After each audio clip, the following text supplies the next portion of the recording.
Hi everyone, welcome back to Lifting the Lamp.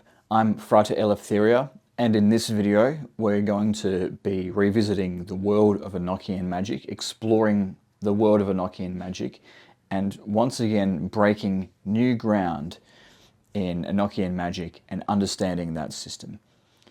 There'll be things discussed in this video to do with that system of magic that have never been discussed in this much detail before. So this is a first, and stick around for that content in which we explore the angel known as Aborymon that appears within the Enochian system of magic. You would have seen, if you watched my previous video on decoding the Sigillum Dei Emeth, I've done a couple of videos actually on that, so I'll link those in the description below. But talking about how around the outermost circumference of the Sigillum Dei Emeth, there are 7 names that can be derived of very high-ranking angels, and there's an 8th hidden name within that, which, besides myself, only one other person, namely Aaron Leach, I believe has successfully deciphered the name of that angel, which is of course Aborymon. But still, we only have a name, and not much other information other than sort of sinister undertones to this angel Aborymon. So the purpose of this video is to explore and try and figure out actually what the meaning of Aborymon is, what is the function of this angel, what is its nature.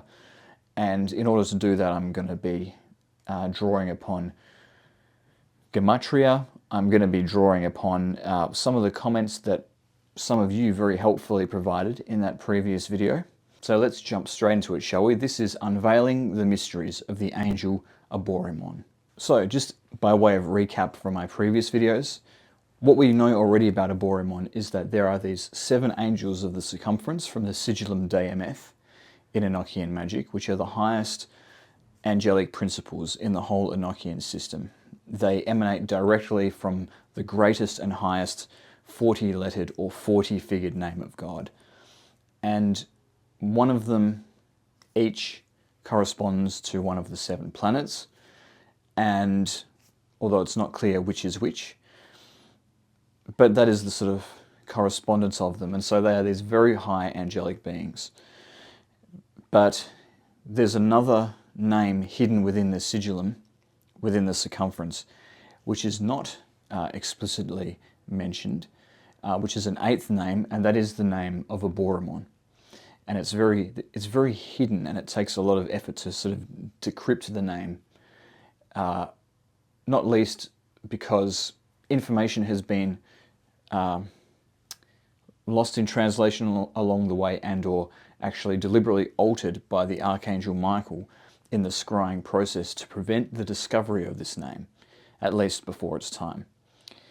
And the fact that it's an outlier, it's outside of the very ordered kind of grouping of 7 angels, and the fact that it's associated with the number 666 in D.N. Kelly's journals sort of gives this angel a sinister character to it.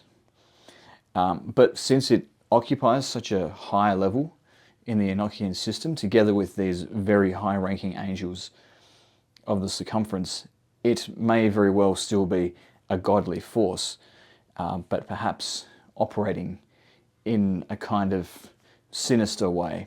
And this fact and the etymological similarities between the names of the angel of destruction in the book of Revelation has led Aaron Leach, at least, to conclude that Aborymon is the same or similar to the angel known as Abaddon or Apollyon.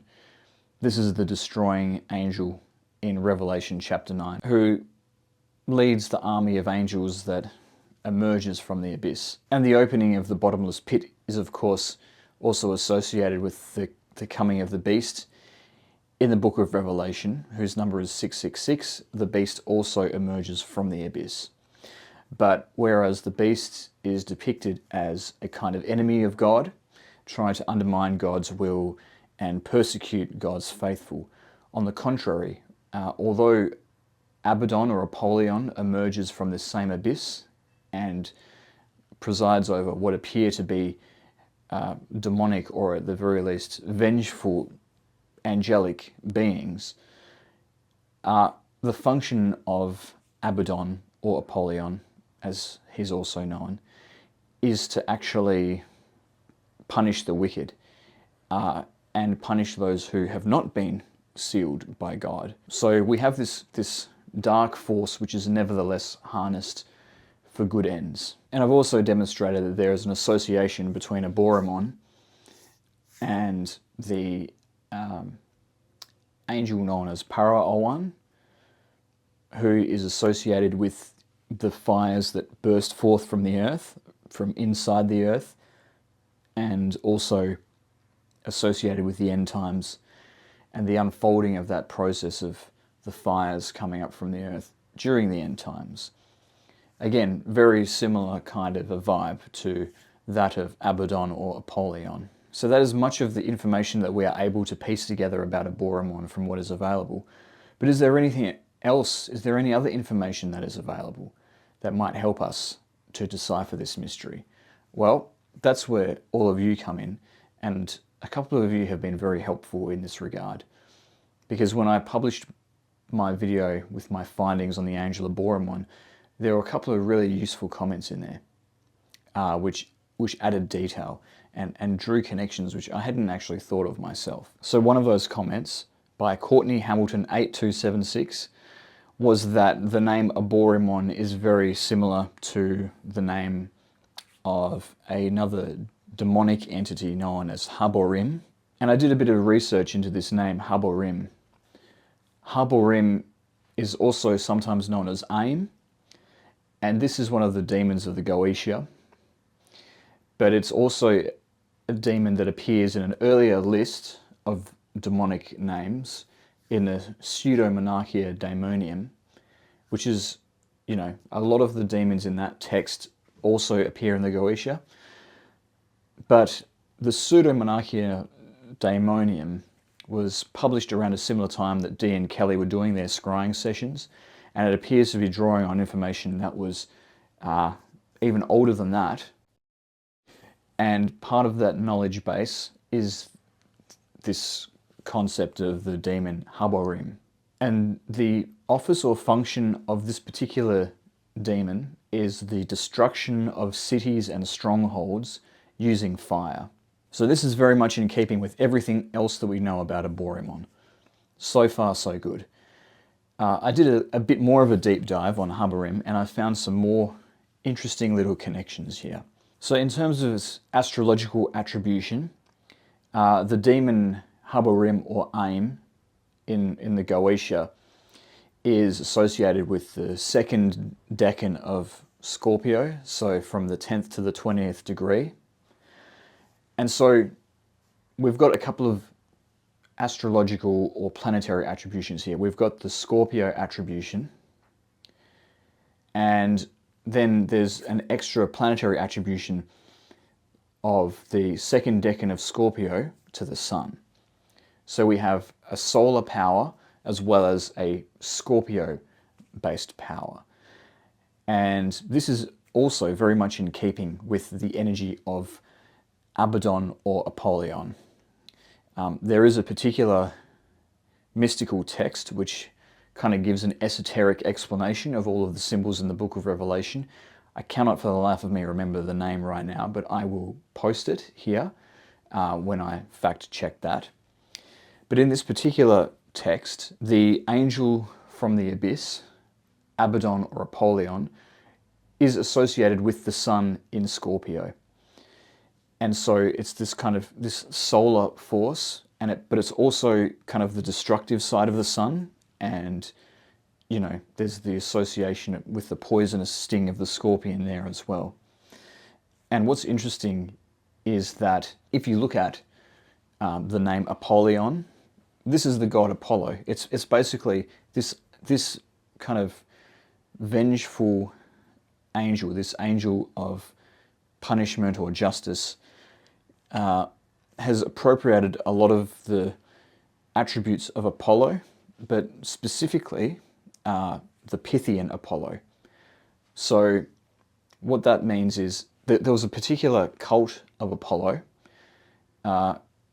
Actually, it was the worship center of Apollo at Delphi, where the Oracle of Delphi came from, where there was also the cult of Python, the sort of venomous snake, and Apollo was said to have defeated Python and absorbed many of Python's qualities, including Python's role as a poisoner. And we also see in the serpent both a symbol of healing and of poisoning. And this appears in the Bible as well, this sort of dual nature of the serpent. And Apollo himself was seen as a healing god, as well as a destroying god. And that is, we think of Apollo as like a really happy, kind of warm, benevolent deity now, but there was that kind of destructive side to Apollo as well. And this was the side of Apollo which absorbed the attributes of Python, where the venom of the serpent was for poisoning rather than healing. And so it's the same with Apollyon.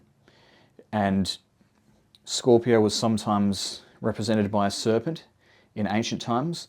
So all of the astrological attributions match with the kind of what the clues in the Bible point us towards for who this angel Apollyon or Abaddon really is.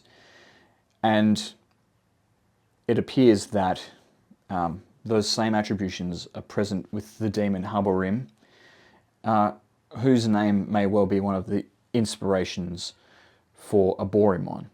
So all of the correspondences are telling the same story, which I think is incredible. And although Aborymon is a demonic force, it could be a dark force in its association with Aborymon that is nonetheless under the control of God and serves God's purposes. And this is something which appears, throughout mystical traditions, throughout the monotheistic religions, and this is just an example of that. Aborymon's role is another example of that. There was another interesting comment by one of you, Jafar SABNW, that the name Aborymon is similar to the name Abarimon. Abarimon was a category of being, you might even say a cryptid, from a text of antiquity known as Natural History by Pliny the Elder. It was basically a species of human who had feet that face backwards, but could nevertheless run at great speed. The original commenter speculated quite convincingly, I think, that the fact that unlike the other 7 angels of the circumference, in the case of Aborymon, you have to break the rules and go in the opposite direction when you're first deciphering the name from the circumference. This could be a reference to the backwards facing feet of Abarimon, and there may well be something to that. And you can sort of go deeper into what this Abarimon cryptid might signify spiritually, symbolically, which I'll do in just a moment. But another thing that's interesting to note here is this text of Pliny the Elder that refers to this being. It kind of talks about, in a speculative way, I suppose, the different kinds of strange peoples that exist in far-flung regions of the world. And it's this sort of fascination with the unknown regions of the world, the uncharted territories, and what kind of dragons and fantastical beings might be waiting there to be discovered. And John Dee very much had a similar kind of obsession in his own sort of interests, and in the sort of stuff that we have that's come down on the parts of the earth, it kind of describes, it's an attempt to describe the sorts of peoples that live in different parts of the world through angelic scrying, and some of those descriptions are quite fantastical. And perhaps Dee went looking elsewhere for information about the peoples in the far-flung, unknown regions of the world, and perhaps Pliny the Elder's own work was one of those. And perhaps a name similar to that of Abarimon made its way into the Enochian system based on that. But what about the symbolism of walking backwards? Well, this too could be significant. So another thing that was happening at the time that Dee and Kelly were doing their scrying sessions was this sort of witch craze, which eventually culminated in the witch hunts in England. And witches being accused of all sorts of things, all sorts of superstitions and fanciful stories emerging about hidden witches and what they were doing. And one of these was the kiss of shame, which the witches would give to the devil when they approached him at the Sabbath. And one of the elements of that kiss of shame was to approach the devil by walking backwards. So walking backwards was kind of had this spiritual association with walking in the ways of spiritual darkness. And what we see with the Abarimon is a being whose feet are facing backwards, suggesting walking backwards as it walks, but in fact the rest of it is forward facing and can in fact move at great speed. So the feet facing backwards, perhaps this represents that the angel Aborymon, as symbolized by the Abarimon, kind of dwells and operates in the darkness, in the spiritual darkness, but nevertheless is itself of the realm of God and the angels, and merely uses that darkness as an instrument, in this case of punishment of the wicked. So everything here is telling a consistent story and seems to make sense as one of the bits of information that feed into the name Aborymon. But there was something else that I wanted to do to get even more of a meaning for this name, and that was to use Gematria. So I haven't done a video on Gematria yet. I will get around to that. But basically there's two types, broadly speaking. There's Hebrew Gematria and Greek Gematria, also known as isopsephy. And there's, speculation about other forms of Gematria, like an English Gematria and so on, but those are the two main types. And Aborymon is, of course, an Enochian word, and I needed to find a meaning based on the Gematrias that I had available. Gematria just being a method of attributing numbers to the letters of an alphabet and then spelling out a word, and based on those number values of the letters, deriving a number for a name by adding up the numbers of each letter. So I did this for Aborymon, and I chose Greek over Hebrew Gematria. And the reason I did that is because I have good cause to believe that Greek Gematria is the correct method for calculating the number value of Enochian words. I will do a video explaining why I believe that is the case at some stage, but just let's go with it for now. So I used Greek Gematria to calculate the number of Aborymon, and I got the number 343. This is a very interesting number for a variety of reasons. One of them is that the number 343 is actually 7 cubed. That's to say 7 times 7 times 7. 7 times 7 is 49. 49 times 7 is 343. And the reason why this is so interesting is because the number 7 features so heavily in the Enochian system, and multiples of 7 by 7 even, if you consider the 49 levels of the heavens, for example, in the Gebethel ritual, and the 49 leaves of the book of Logger.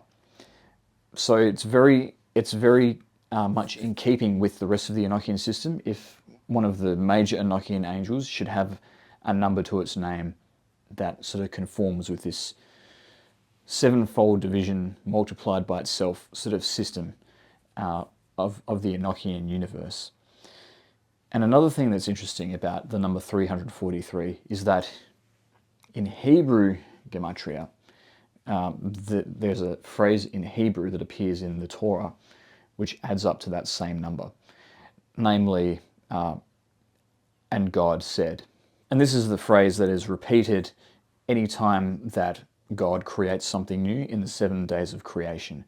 So it's very much a number associated with the creative power of God. And of course, the 40-lettered name that these 7 angels plus Aborymon are derived from is itself a very creative word.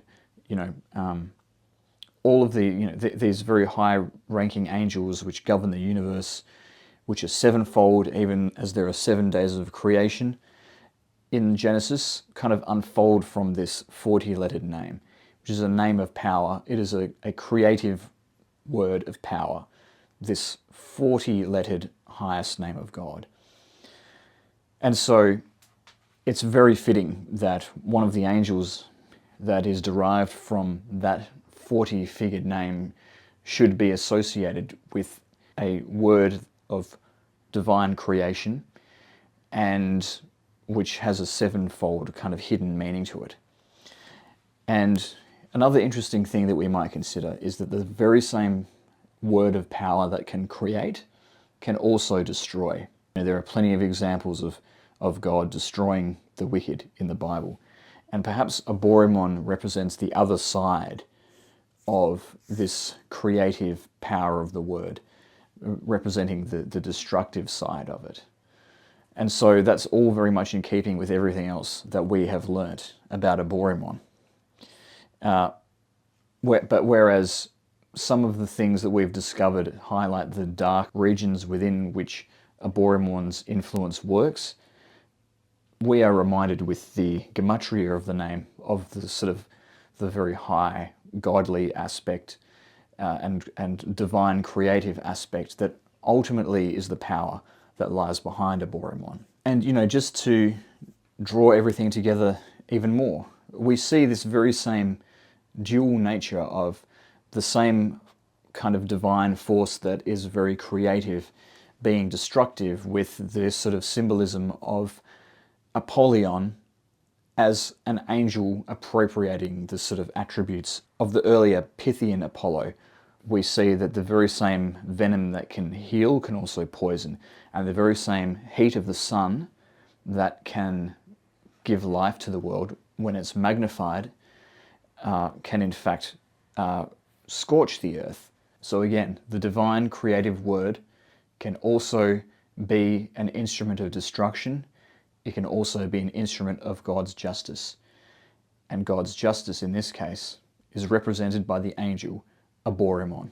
So that's probably enough for one video, but perhaps this video gives you a better picture of what this particular angel is like, and what its role is in the great sort of cosmic scheme of things, and in particular in the Enochian vision of the universe. I will do a subsequent video going into some of my own experiences with Aborymon and actually invoking Aborymon. I believe that I'm the first person who's ever done that, and I will explain what information I got from that, and also some of the spooky things that happened as a result of me calling that angel forth. But I'll do that in a subsequent video. This is enough to digest for now. So I hope you enjoyed this video, and hope to see you in the next one. If you did enjoy this video, please leave a like on the video, subscribe to this channel to support my work if you haven't already, and if you want to give me extra support, please hit like or thanks down below. But thank you again for listening, and I'll see you next time.